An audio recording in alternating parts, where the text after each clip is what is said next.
Graça e paz, meus irmãos, da parte de Deus, nosso Pai, e do Senhor Jesus Cristo.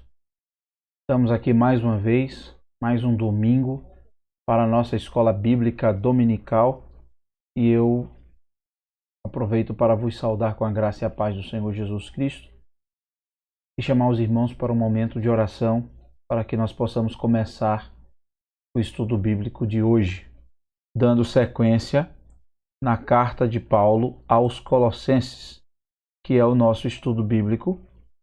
Hoje nós vamos para a aula de número 3 e o tema de número 2, que é Cristo acima de tudo.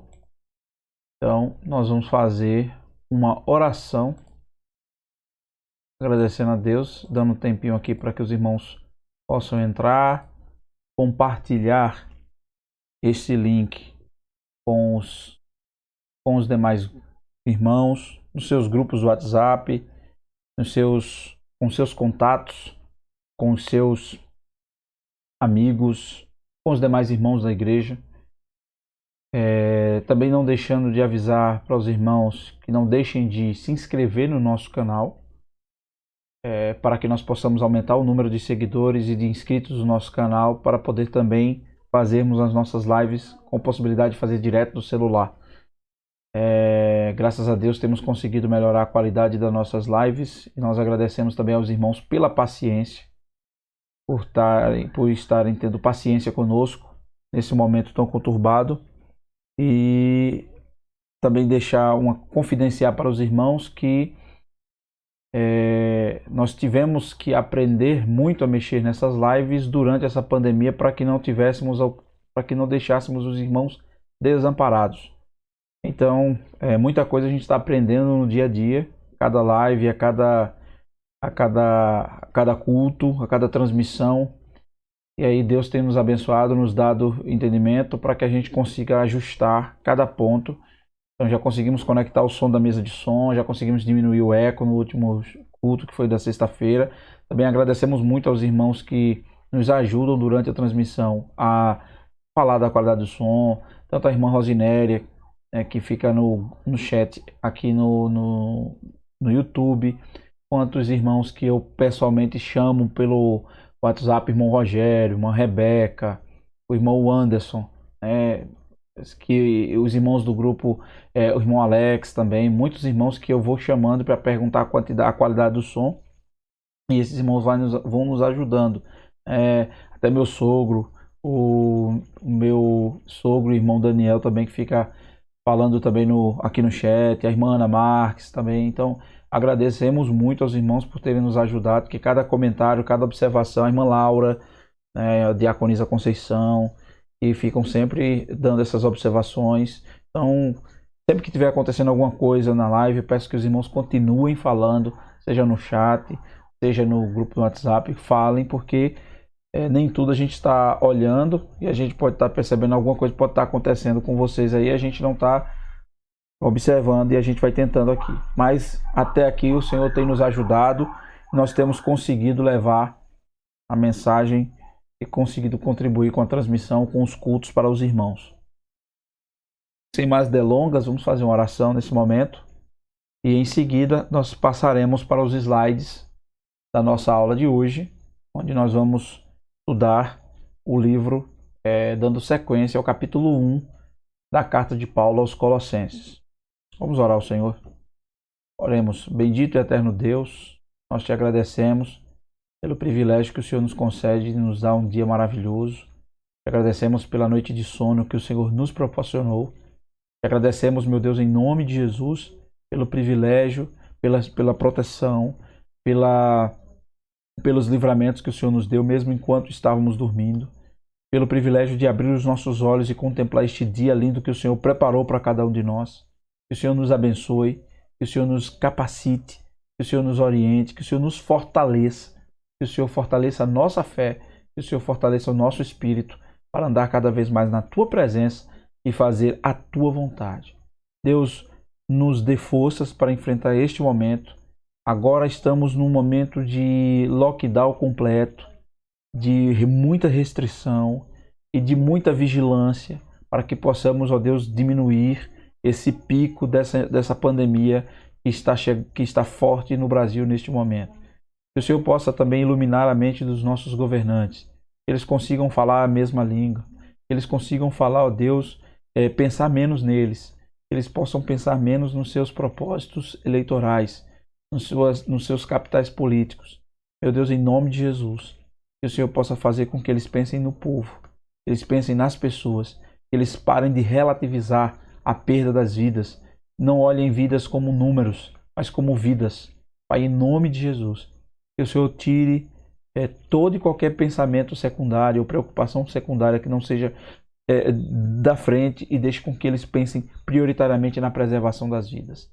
Meu Deus, também livra-nos dos alienados e dos defensores do lado A e do lado B, que estão cada vez mais transmitindo terror, transmitindo ódio, transmitindo contenda, transmitindo visão e ideologia política, e não preocupado com as pessoas que estão morrendo e que estão perdendo seus empregos. Pai, em nome de Jesus, fale conosco nessa manhã. Nos ajude a buscar e a viver a Tua vontade em nossa vida. E no nome de Jesus, amém. Vamos transferir para os slides.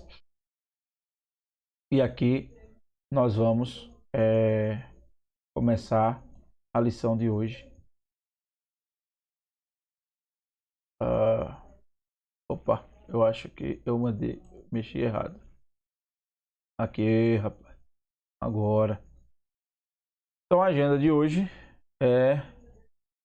essa é a agenda completa das aulas da carta aos Colossenses. E aqui a lição que nós vamos trabalhar hoje, que é Cristo acima de tudo, que é a lição de número 2. Na verdade, a lição é a aula 3 e o tema 2 da carta, que vai do capítulo 1, do versículo 13 ao versículo 19. E nós vamos fazer a leitura bíblica da carta a partir do capítulo 1 de Colossenses. São Mateus, São Marcos, Lucas, João, Atos, Romanos, Coríntios, 1º e 2º Coríntios, Gálatas, Efésios, Filipenses, Colossenses. Capítulo 1, do versículo 13 ao versículo 19, que diz o seguinte: Ele nos livrou do poder das trevas e nos transferiu para o reino do seu amado Filho. Em algumas traduções tem para o reino do Filho do seu amor, em quem temos a redenção pelo seu sangue, a saber, o perdão dos pecados, o qual é a imagem do Deus invisível, o primogênito de toda criatura. Porque nele todas as coisas foram criadas, nos céus e na terra, visíveis e invisíveis, sejam elas tronos, ou dominações, ou principados, ou potestades. Todas as coisas foram criadas por ele e para ele. E ele é antes de todas as coisas, e por ele todas as coisas subsistem. E ele é a cabeça do corpo, da igreja, é o princípio e o primogênito dentre os mortos, para que em todas as coisas tenham a preeminência, porque foi do agrado do Pai que nele toda a plenitude habitasse. Louvado seja o nome do Senhor Jesus Cristo. Cristo acima de tudo, texto que nós já lemos, ele é antes de todas as coisas, nele tudo subsiste. Logo depois de escrever acerca da herança dos santos, Paulo ensinou que a razão da conquista e da garantia dessa herança está na obra de redenção realizada por Cristo Jesus. Não sei se você está lembrado de um corinho antigo que era cantado na igreja, que diz o seguinte, só para me lembrar dessa parte que nós falamos aqui da introdução.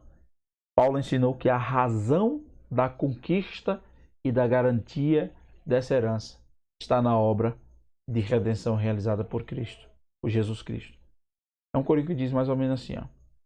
Tudo que Jesus conquistou na cruz é direito nosso, é nossa herança.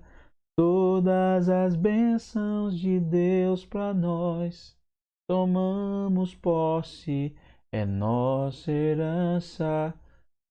e o restante eu já me esqueci. Mas é só para mostrar que esse corinho fala um pouco desse termo que Colossenses está colocando. Que a razão da nossa conquista. Tudo que Jesus conquistou na cruz é direito nosso, é nossa herança. A seguir, Paulo ensina aos seus leitores, incluindo a nós, sobre as características e prerrogativas de Jesus que o tornam o ser soberanamente, sobremodo excelente, acima de todos os seres. E nós vamos tratar sobre isso. Vamos lá. Nisto, o principal objetivo do apóstolo é demonstrar que Cristo está acima de qualquer ser espiritual apresentado pelos falsos mestres de Colossos como meio de chegar a Deus. Ou seja, não existe. Lá em Filipenses, na aula de Filipenses, nós vimos que Deus o exaltou, que ele se humilhou, ele não teve por usurpação ou por vantagem ser igual a Deus, mas se aniquilou-se a si mesmo, se reduziu à forma de servo, tomou a forma de servo e morreu, obedeceu até a morte de cruz, pelo qual Deus o exaltou soberanamente e lhe deu o nome que está acima de todo o nome, pelo qual em nenhum outro nome há salvação a não ser no nome de Jesus Cristo. Ele é o mesmo ontem, hoje e eternamente, é o que está acima de todos os seres. Vamos lá. Versículos 13 e 14, o texto de Colossenses diz o seguinte, capítulo 1, versículos 13 e 14. Ele nos livrou do poder das trevas e nos transferiu para o reino do seu amado Filho, em quem temos a redenção pelo seu sangue, a saber, o perdão dos pecados. Aqui é uma introdução sobre esse versículo. Em poucas palavras, Paulo esboça a obra que Jesus realizou, mediante a qual nos tornamos participantes da herança dos santos na luz. Primeiro, olha que coisa linda, que coisa maravilhosa. A palavra libertou era usada no tempo do apóstolo em relação ao resgate de uma terrível situação. O império das trevas que ameaça as pessoas são os poderes malignos, sobre os quais as autoridades de Satanás é exercida. Vamos lá.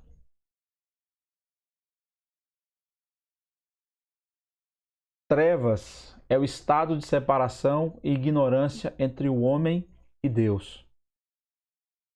Tempo de separação e ignorância entre o homem e Deus. Quando o homem peca no Éden, depravação total a toda a raça humana. Ele é expulso do jardim, ele é expulso da comunhão com Deus, ele é expulso do relacionamento com Deus e a partir daquele momento ele passa a viver, ele passa na desobediência a viver lançado à sua própria sorte, tendo como influenciador o diabo e perdendo sua vida de comunhão com Deus. Então, a partir do momento que o homem peca no Éden e é expulso do jardim, ele passa a viver querendo guiar seu próprio destino, como quem diz a Deus, eu não preciso mais do Senhor, eu estou seguindo a minha própria vida. Então, como ele está morto nos seus delitos e pecados, ele não tem possibilidade de se relacionar com Deus, que é santo. Então, esse estado de morte dos seus pecados, esse estado de independência de Deus, esse estado de vida fora do paraíso, é um estado de trevas. Por quê? Porque é um estado onde o homem está separado de Deus e totalmente cego diante das coisas de Deus, é ignorante.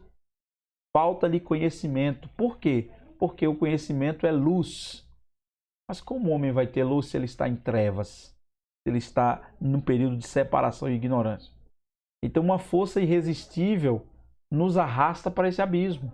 Sem Cristo, quanto mais o homem peca, mais ele vai viver mergulhado em pecado. Pecado para o homem sem Deus é uma prática natural. Por quê? Porque ele está vivendo a vida da natureza pecaminosa herdada desde o Éden. Então não há qualquer outro tipo de pensamento contrário quando o homem está vivendo sem Deus. Porque ele jaz no maligno, ele jaz nas trevas e o seu pensamento é todo voltado para a terra, para o seu egoísmo, para a sua vontade, para o que ele pensa para si mesmo. Então, quanto mais Ele vive neste mundo, mas este mundo o arrasta para o abismo. Mas o príncipe deste mundo, né, o Deus deste século, Deus com D minúsculo, o arrasta para o abismo. É assim a vida do homem sem Deus. É assim a vida de um homem comum sem Cristo, de um não cristão, de um não salvo, de um não regenerado. E qual é o papel de Cristo nisso tudo? Paulo vai dizer aos Colossenses, para combater as heresias dos falsos mestres, de que o papel de Cristo foi nos libertar dessa separação e dessa ignorância. Então, ele nos libertou no capítulo 13, versículo 13, ele nos libertou do poder das trevas e nos transferiu para o reino do seu amado Filho.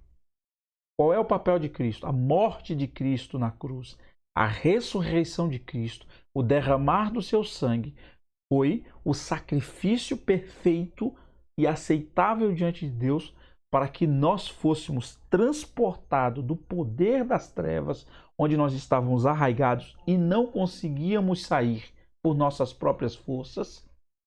Mas por que saímos? Porque Ele foi lá nos resgatar. E por que Ele foi nos resgatar? Porque já havia um sacrifício pago na cruz. E o sacrifício é de Cristo. Olha o papel de Cristo. Ele é o mediador e único mediador entre Deus e os homens. E ele vai dizer isso lá em João. Ninguém vem ao Pai a não ser por mim. Eu sou o caminho, a verdade e a vida. Não existe dois caminhos. Não existe duas verdades. Não existe duas vidas. Existe duas vidas. Essa que nós vivemos e a depois dessa terra, neste plano, né? Mas Cristo é a nossa vida. Cristo é a verdade. Ele é a vida. Louvado seja o nome de Jesus. Foi desse tipo de império que fomos libertados ou resgatados de uma vez. Então, mais adiante, ele nos libertou e veja que coisa linda. Se um réu vai para diante do juiz, o que é que acontece muitas vezes? O camarada passa muito tempo em prisão preventiva. Vamos supor que ele passa 5 anos aguardando julgamento. Em 5 anos ele já está preso, já está cumprindo pena, assim, esperando julgamento. E vamos supor que nesse julgamento ele está passando esse tempo na prisão porque todos os caminhos dizem que ele será condenado. Então ele já está cumprindo uma pena prévia porque aguardando julgamento em prisão. E aí quando chega 5 anos depois ele vai ser julgado e depois de julgado ele é inocentado. Imagina, 5 anos depois, vamos supor que a família já o abandonou, ele já não tem mais família, ele já está sozinho, perdeu 5 anos de vida e ele está sozinho. A justiça vai libertá-lo, mas ele vai ter que, sozinho, lançado à própria sorte, buscar reconstruir a sua própria vida.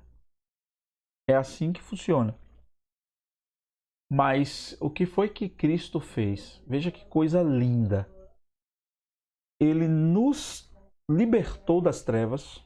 A partir do momento nós estávamos livres, quando ele foi lá e nos resgatou, ele mexeu no nosso coração através de alguém que pregou a mensagem. Ele usou alguém para pregar para nós. Essa mensagem entrou no nosso coração, veio a fé pelo ouvir e ouvir a mensagem, a palavra de Deus. Ele foi no nosso coração, produziu uma nova natureza, produziu uma nova vida. Nós nascemos de novo. Quando nós nascemos de novo, nós nos convertemos, fomos justificados e declarados salvos em Cristo. Libertação. Libertação. Só que ele não só nos libertou, mas ele nos transportou, que é o outro lado da libertação. Ele nos tirou do poder das trevas, ou seja, nos libertou e nos transportou para o reino do Filho do seu amor. Ou seja, isso aqui é Deus transportando para o reino do Filho do seu amor. Deus nos liberta através do sacrifício de Cristo e nos leva para o seu reino. E qual é a prova disso?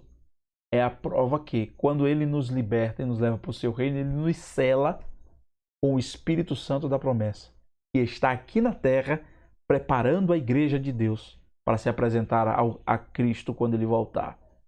Então, além de nos libertar, ele nos sela com o seu Espírito e nos transporta para o reino de Deus, para vivermos em novidade de vida através da vida de santidade, que nós vimos isso na quarta-feira no estudo de ética cristã sobre a santidade.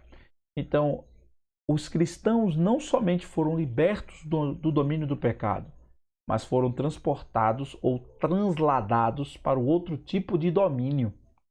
Deus nos tirou de um lugar e nos colocou no outro, ou seja, nós deixamos de pertencer e de ser dominados pelas trevas e pelo príncipe das trevas e passamos a ser dominados, comandados e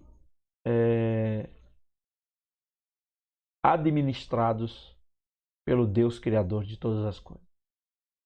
Ele nos tirou do poder das trevas e nos colocou no seu reino para que fôssemos servos, para que sejamos servos dele, servos de orelha furada, servos voluntários.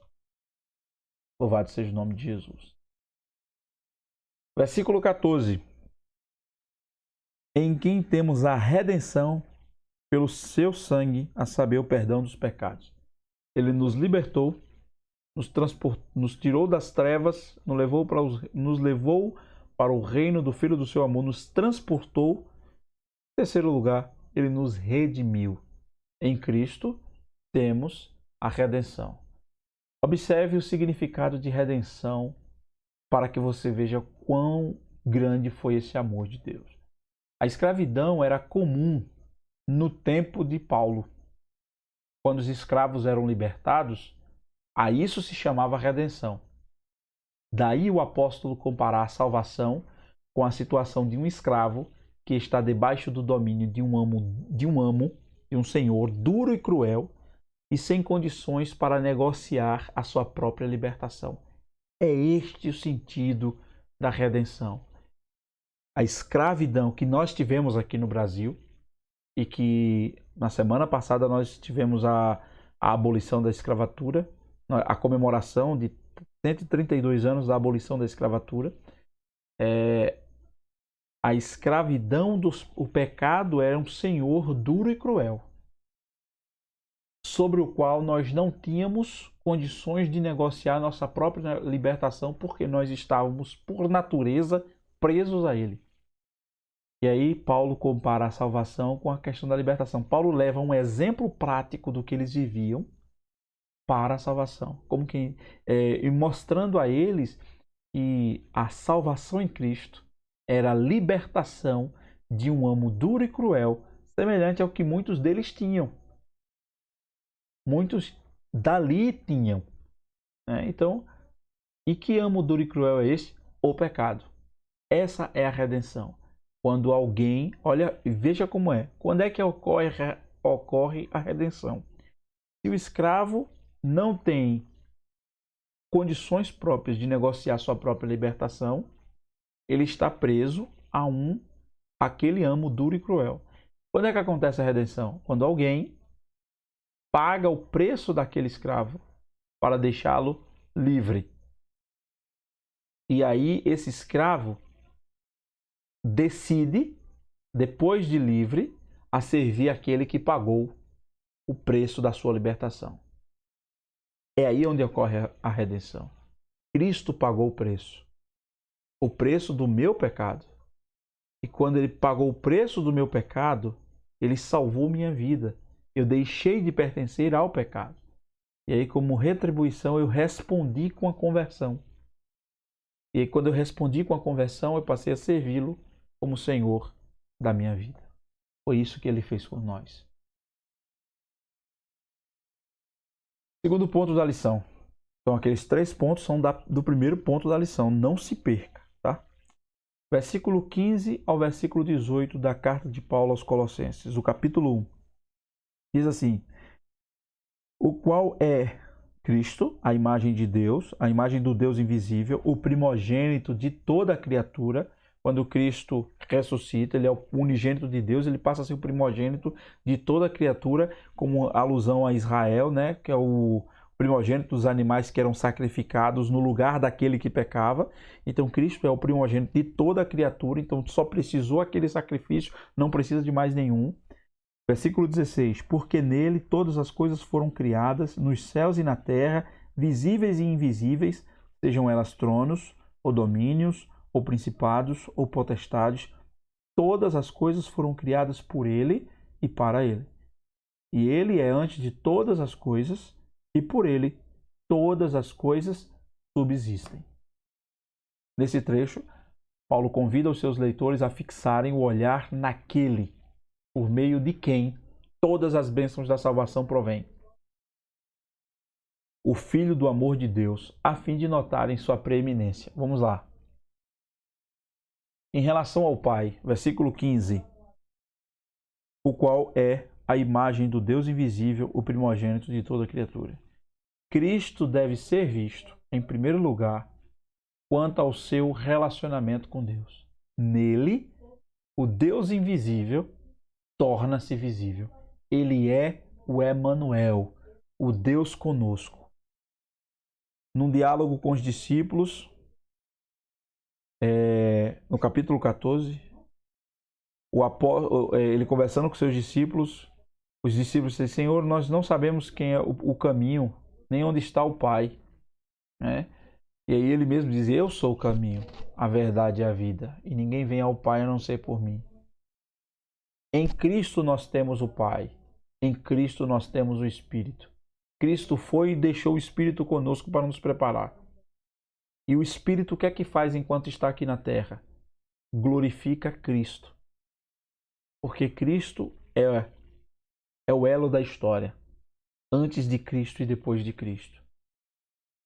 E Cristo é a manifestação e a revelação do Pai aos olhos dos homens. Quando vemos, quando sentimos, quando oramos, quando buscamos a Cristo, estamos orando ao Pai, estamos orando a Deus. João, o texto que ele cita, o Evangelho de João, capítulo 14, verso 9. Veja o que diz o texto. Pode seja o nome de Jesus. João 14, 9. Disse-lhe Jesus: há tanto tempo que estou convosco, ainda não me conheces, Filipe? Quem tem visto a mim, tem visto o Pai. E como tu então tu dizes: mostra-nos o Pai? Ou o que eu estava querendo fazer esse texto, mas precisava que era no capítulo logo no começo, mas era no versículo 9. Em relação ao universo, versículos 15 a 17. Ele é o primogênito de toda a criação, como nós falamos. Ou seja, só precisou, ele é o unigênito Filho de Deus, o único, e é o primogênito de toda a criação, porque depois que ele morre, depois que ele vem, cumpre o sacrifício e cumpre o ritual do sacrifício que agrada a Deus, ele substitui todos os primogênitos que necessitavam morrer para aplacar a ira de Deus sobre o pecado do homem. Então não precisa depois de Cristo mais sacrifício, não precisa sacrificar mais animais. A quem sacrificou para trás, sacrificou. Depois de Cristo não precisa sacrificar mais. Ele é o único sacrifício que Deus aceita para a redenção do homem. Segundo, letra B. Ele é o Senhor do universo. Porque o versículo 15 a 17, o 16 vai dizer o seguinte. O 16 diz assim: porque nele todas as coisas foram criadas, nos céus e na terra, visíveis e invisíveis, sejam elas tronos, ou dominações, ou principados, ou potestades. Todas as coisas foram criadas por ele e para ele. Ele é o Senhor do universo. Nele, por meio dele, ou seja, nele foram criadas, através dele foram criadas e para ele foram criadas. Ele é o Senhor do universo. E terceiro, versículo 17, ele subsiste sobre todas as coisas. Você pode glorificar a Deus de onde você está agora, você pode louvar a Deus. Isso é motivo para você ficar tranquilo em casa. É motivo para você se lembrar que não existe circunstância por maior que ela seja. Não existe pecado, não existe dificuldades, enfermidades, morte, transgressão. Não existe nenhum problema que possa te abalar acima do normal. Por quê? Porque você serve ao Senhor do universo. Ele está no controle de todas as coisas. Ele é o Senhor de todas as coisas. Ele é o teu Senhor. Ele é o meu Senhor. Então, descansa. Espera. Glorifica. Deleita-te também no Senhor. E Ele satisfará os desejos do teu coração. Entrega o teu caminho ao Senhor. Confia nele. E o mais Ele fará. Buscai em primeiro lugar o reino de Deus e a sua justiça, e as demais coisas vos serão acrescentadas. Não andeis ansiosos por coisa alguma, mas em tudo as vossas petições sejam conhecidas diante do Pai Celestial. Louvado seja o nome de Jesus. Você serve ao Senhor do universo, ao Deus de toda a criação, ao Senhor da minha e da tua vida. Me responda, para que se desesperar? Se você serve aquele que tem tudo na palma da sua mão. Louvado seja o nome de Jesus. Veja o que diz o versículo 17. E ele é antes de todas as coisas. Ele está na eternidade. Ele estava na eternidade com Deus. Ele é antes de tudo. Antes que houvesse tempo, ele já é. Ele é antes de todas as coisas. E por ele, todas as coisas subsistem. Louvado seja o nome de Jesus. Ele é o eu sou, irmão. Ele é o Senhor da tua vida, irmão. Ele é o Senhor da minha vida. Ele é o Senhor nosso. É com Ele que nós vamos atravessar essa pandemia. Porque Ele está no nosso barco. É com Ele que nós vamos enfrentar todo e qualquer problema da nossa vida. Não existe nada impossível para o nosso Deus. Ele é antes de todas as coisas e subsiste. E por Ele todas as coisas subsistem. Ele controla o universo com a palma da sua mão, sentado no seu trono, criou, governa e sustenta todas as coisas. Ele, Deus, está no controle de todas as coisas. Não caia na ilusão de pseudos pregadores de hoje que dizem que se Deus está no controle de tudo, por que há morte? Se Deus está no controle de tudo, por que há pandemia? Se Deus está no controle de tudo, por que a gente que morre, que sofre, que passa fome, que passa necessidade, que a barreira cai em cima, que acontece isso não? Por que acontece isso? Claro que acontece isso. Porque o pecado está no mundo e o homem desobedeceu. E sobre a raça humana vem todas as consequências dos seus pecados. Pronto. Tudo aquilo que o homem plantar, ele ceifará. E junto com ele vão morrer muitos inocentes, vão morrer muitos cristãos. Vão morrer, infelizmente, mas vão morrer. Só que a morte para o cristão não é o fim. A morte para o cristão é um descanso. Descanso de quê? Desta terra. Imagina que se você morre hoje, você para de pecar. Você morre hoje, você deixa de pecar. E você estará preparado e descansando para o grande dia da volta do Messias. Então louvado seja o nome de Jesus. Ele, Deus, está no controle de todas as coisas. Sabe por quê? Porque nenhuma folha cai da árvore sem que Ele permita. É esse Deus. É a preeminência. O nosso Senhor é preeminente. Jesus de Nazaré. Louvado seja o nome de Jesus. Colossenses para hoje é uma aplicação prática do texto. Muitos cristãos dos nossos dias pensam em Cristo como o Senhor da própria vida. E isso é verdade, isso é fato. Mas muitos deles não compreendem que Ele é o Senhor do universo. Nós somos evangelizados a aceitar Jesus como Senhor e Salvador da nossa vida. Mas muitas vezes, por pregarmos tanto isso, alguns perdem a noção de que além de ser Senhor da sua vida, Ele é o Senhor do universo. Essa compreensão limitada acerca de Cristo também reduz o testemunho sobre o seu poder e caráter. E nós refletamos sobre o uso desse conhecimento para falar a respeito da glória do Filho de Deus. O nosso Senhor está revestido de todo o poder. Ele está sentado à destra de Deus neste momento.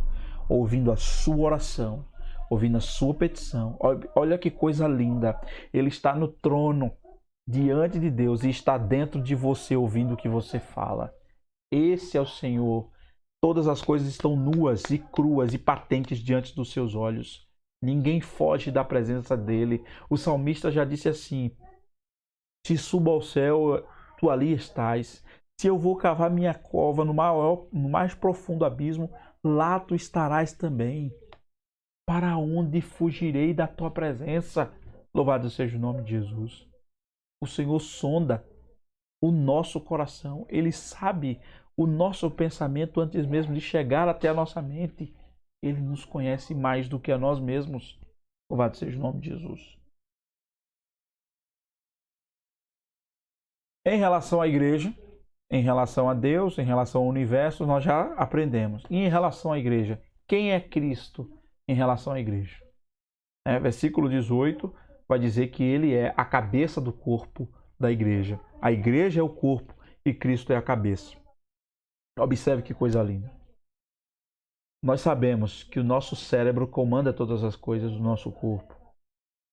Mas se o cérebro pedir para andar em meu corpo e minhas pernas estiverem quebradas, eu não ando. A relação de corpo e cabeça é uma relação em que a cabeça da igreja comanda e define, mas conta com a voluntariedade do corpo para executar. Louvado seja o nome de Jesus. E o que é que o corpo tem que fazer? Sujeitar-se ao cabeça. Versículo 18. Ele é a cabeça do corpo, da igreja. É o princípio e o primogênito, segundo ponto, a letra B. Ele é o princípio e o primogênito dos mortos. Ele é o princípio e o primogênito dentre os mortos. Veja, por quê? Porque ele ressuscitou, irmãos. Ele ressuscitou e vivo está para sempre. Louvado seja o nome de Jesus. Terceiro ponto. Em todas as coisas ele tem a primazia. Versículo 18. Para que em todas as coisas tenha a preeminência. Ele tem a primazia, ele tem a preeminência. Em quarto ponto. Nele reside toda a plenitude da divindade. Versículo 19. Porque foi do agrado do Pai que nele toda a plenitude habitasse. Para aqueles que desconfiam do poder de Deus. Louvado seja o nome de Jesus. Ele é o Deus Todo-Poderoso. Louvado seja o nome de Jesus. Colossenses para hoje. Se em todas as coisas Jesus Cristo tem a primazia, será que ele tem a primazia em nós? É uma pergunta reflexiva. Se em todas as coisas que estão no céu, abaixo do céu, no fundo do mar, no abismo, ele tem a primazia, ele tem a prioridade, ele tem o primeiro lugar, ele tem o comando, ele tem a decisão, ele tem a sua vontade prevalecendo, será que ele tem a primazia em nós? Precisamos entender que enquanto estivermos aqui na terra servindo a Cristo, em qualquer momento, seja aqui na terra ou depois que partirmos daqui, nós somos servos do Senhor do universo. E a Ele temos que dar a primazia da nossa vida. Tudo que temos, tudo que somos, tudo que conquistamos, tudo que recebemos, não é nosso. É de Deus e é para Deus. E nós somos mordomos e privilegiados de sermos mordomos em administrar com zelo tudo aquilo que Deus nos deu. Sua filha, seu filho, não é seu, é de Deus. E você é mordomo de Deus para educá-lo e para criá-lo nos princípios e valores de Cristo, de Deus. Vai chegar um momento que você não terá mais domínio sobre eles, e eles seguirão suas próprias vidas. Como é que o salmista diz que nós criamos filhos como flechas? O que é que acontece com a flecha? Ela está aqui guardada até o momento que você vai precisar usar essa flecha. E quando você usa essa flecha, ela não volta mais para você. Você joga ela para bem longe. Você cria para jogar longe, para que ele possa seguir sua própria história. O que devo fazer para que essa seja uma realidade em mim mesmo? O que diz o próprio Cristo lá em Mateus capítulo 6, 33. Buscar em primeiro lugar o reino de Deus e a sua justiça, e as demais coisas vos serão acrescentadas. Prioridade para o reino, prioridade para Deus. Quando dizemos prioridade para o reino, nós não estamos dizendo prioridade para a igreja, estamos dizendo prioridade para o Cristo, que é o Senhor da igreja. Como consequência, teremos a igreja também como terceira prioridade, e a família passa a ser a segunda. Cristo é o primeiro, Deus é o primeiro, Deus é a primazia, Cristo é a primazia, a trindade de Deus é a primazia, Deus Pai, Deus Filho, Deus Espírito Santo. Nossa família, a igreja, e assim segue as demais prioridades. Precisamos priorizar a vontade de Deus para nós. Louvado seja o nome de Jesus. Conclusão. Já estamos chegando no final da lição de hoje. Que eu reputo que foi uma lição abençoada, está sendo uma lição abençoada.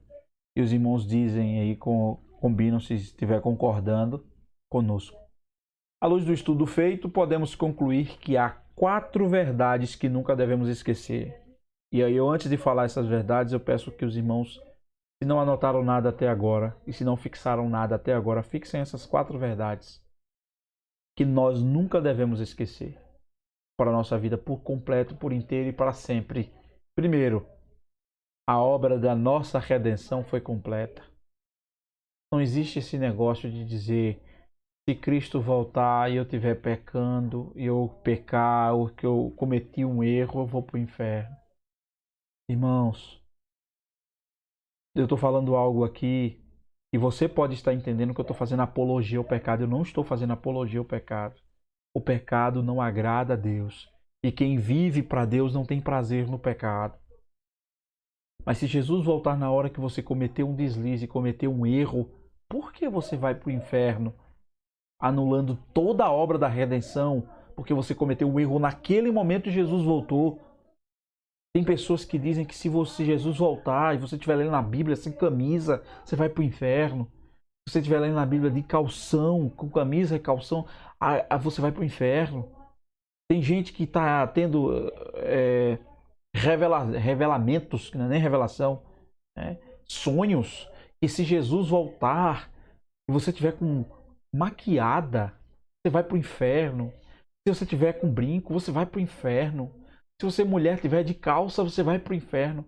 Espera aí, meu irmão, me perdoe, mas que redenção é essa? E por qualquer coisa eu perco a salvação. Mais uma vez eu vou dizer, não devemos fazer apologia ao pecado. O pecado destrói a comunhão do homem com Deus. Pecado não é cardápio diário de um nascido de novo. Quem nasceu de novo não tem prazer na prática do pecado. Só que tem pessoas que pregam como pecado aquilo que são usos e costumes, que são cultura popular, cultura de uma região, mas como é uma preferência de quem está pregando, aí prega contra.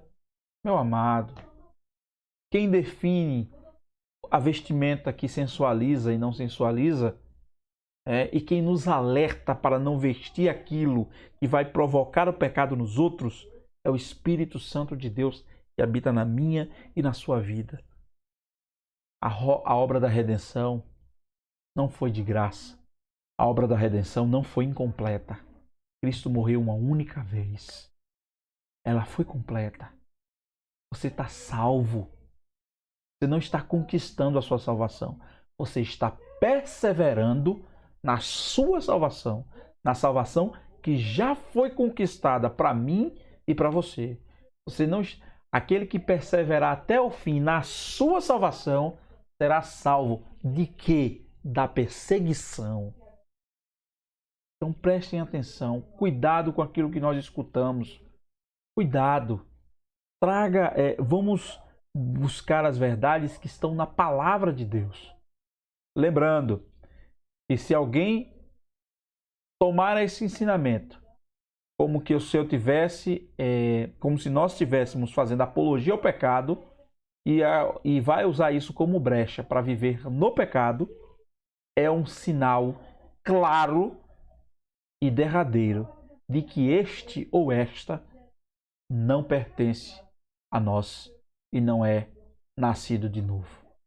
Deus, por meio de Cristo, libertou-nos da escravidão das trevas, transportou-nos para o reino do Filho amado e redimiu-nos de uma vez.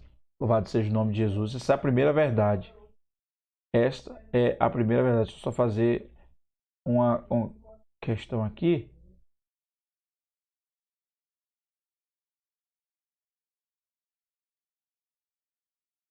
Louvado seja Deus. Louvado seja o nome de Jesus. Segunda verdade, meus amados. Segunda verdade. Jesus Cristo é o Senhor do universo.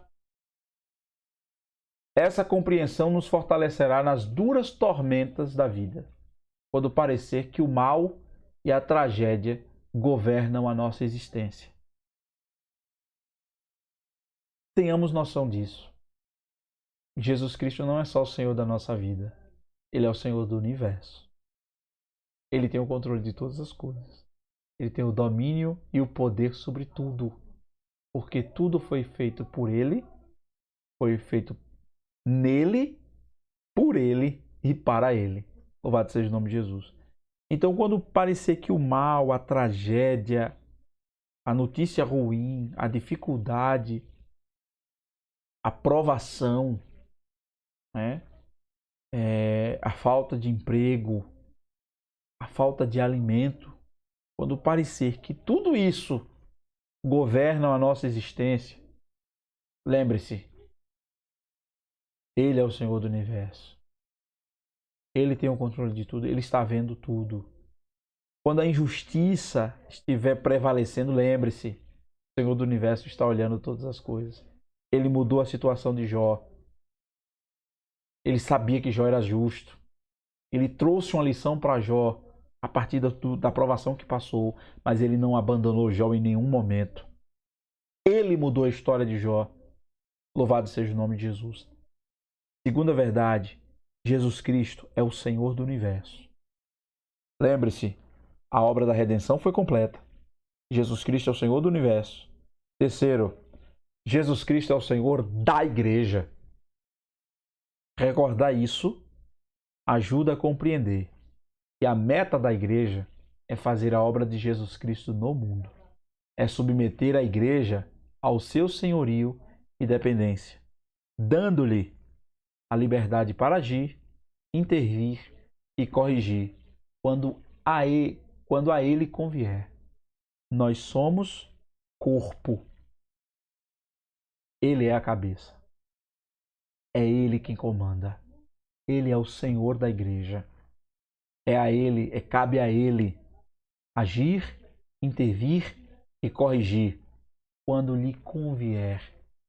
Sabe aquele hino que nós cantamos com muita beleza? Se Deus fizer, Ele é Deus. Se não fizer, Ele é Deus. Se a porta abrir, Ele é Deus. Mas se fechar, continua sendo Deus. Se a doença vier, Ele é Deus. Se curado eu for, Ele é Deus. Se tudo der certo, Ele é Deus. Mas se não der, Ele continua sendo Deus. Quando lhe convier, Ele faz. Porque nós não somos senhor dele, nós somos servo. É a vontade dele que prevalece. E aceitar a vontade de Deus não é aceitar aquela teologia triunfal, não é ser fraco de espírito ou estar em pecado como a teologia triunfalista prega. Que você não deve aceitar com facilidade as coisas como elas são, porque você é cabeça e não cauda. Usa até versículo falando de Israel para dizer que é para a igreja. E que você pega a Deus pelo colarinho, como se Deus fosse um menino, como se Deus fosse uma pessoa frágil. E exige de Deus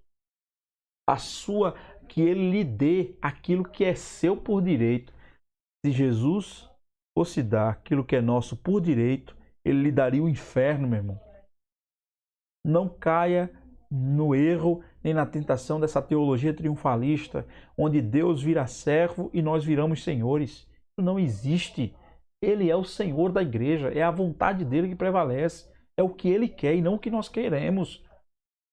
A vontade de Deus é boa, perfeita e agradável. Não caia nessa de que, não, porque se aconteceu comigo é porque eu estou em pecado, porque eu vou perder, que não sei o que Deus, eu sou cabeça, eu não sou caldo, eu tenho que ter o melhor. Você tem que ter a vontade de Deus, o melhor para mim, para você, é a vontade de Deus, meu amado. A vontade de Deus, ela é boa, ela é perfeita, ela é agradável. Para quem? Para o próprio Deus. E nós servimos a quem? A Ele. Jesus Cristo é o Senhor da igreja. Louvado seja o nome de Jesus. E quarta e última verdade. Jesus Cristo é o Senhor de cada um de nós. Ele é o Senhor. A obra da redenção foi completa. Ele é o Senhor do universo. Ele é o Senhor da igreja. E Ele é o Senhor de cada um de nós. Essa verdade nos convida a renovar a consagração e a lealdade a Cristo. Por meio dessa compreensão, tornamos-nos conscientes do nosso próprio valor e poder. Se o Senhor do universo quis morrer para salvar uma pessoa, essa pessoa tem valor. Se o Senhor, preste atenção nisso, se o Senhor do universo quis morrer para salvar você, porque você tem valor, meu irmão. Porque você tem valor, minha irmã. Você não é um qualquer.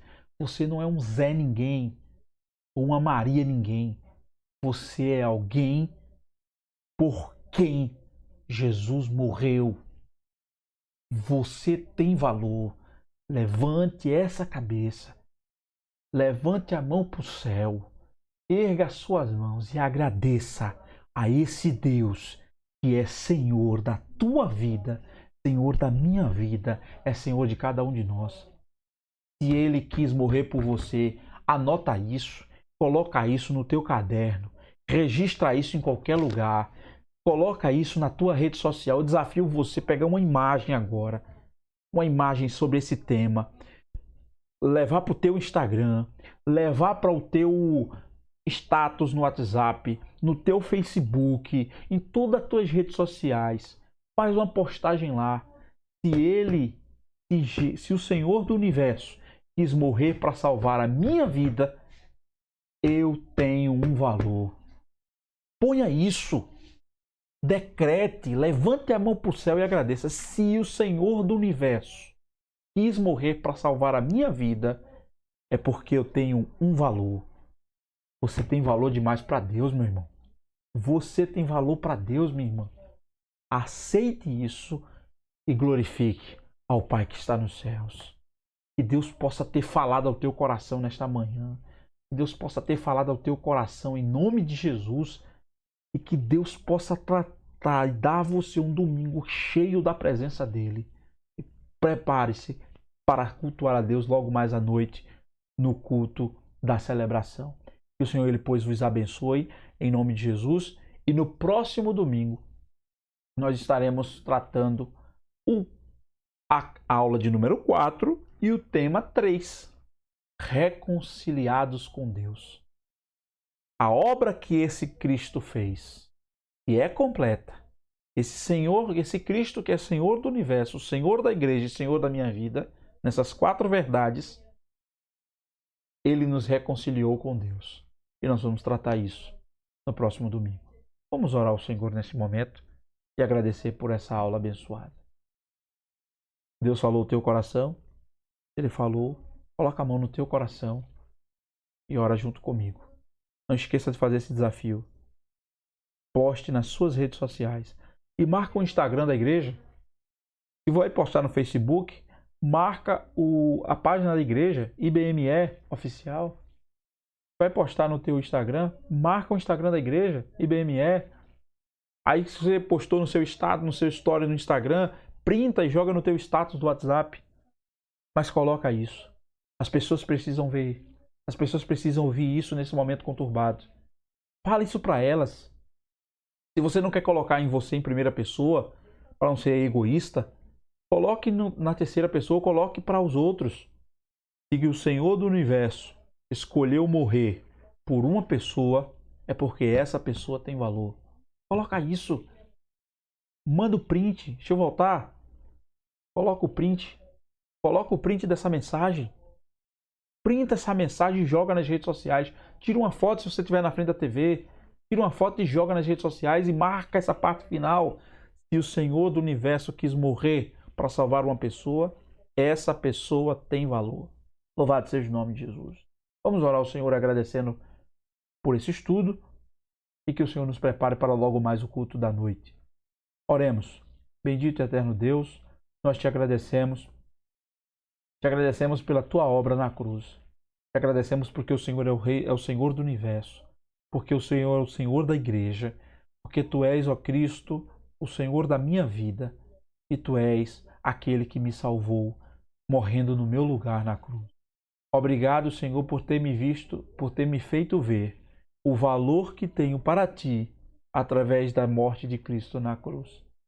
Obrigado por resgatar o valor de ser teu filho através da morte do teu filho Jesus. Muito obrigado, Senhor. Que o Senhor possa arraigar essa verdade no meu coração e no coração de todos os teus servos que chegaram ao encontro deste link, estão assistindo agora ao vivo ou estão assistindo depois de gravado.